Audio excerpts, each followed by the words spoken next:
সীমানা প্রতি মাসে প্রবাসী স্বামীর পাঠানো টাকা পান। খাবার, পোশাক, ঘরের অন্যান্য খরচ শেষে তার হাতে কিছুই থাকতো না।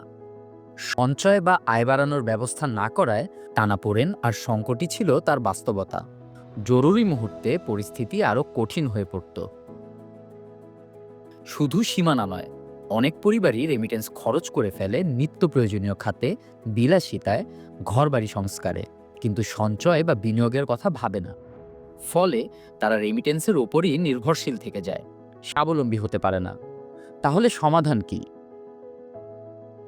সঠিক পরিকল্পনা এবং আর্থিক সচেতনতা থাকলে রেমিটেন্স হতে পারে শক্তির উৎস। সঞ্চয়, বিনিয়োগ আর ব্যবসার মাধ্যমে রেমিটেন্স দিয়ে ভবিষ্যৎ করা যায় নিরাপদ ও সমৃদ্ধ।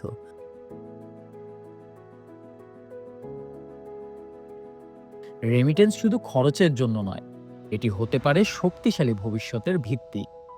আসুন সঠিক সিদ্ধান্ত নিয়ে নিজেকে স্বাবলম্বী করি।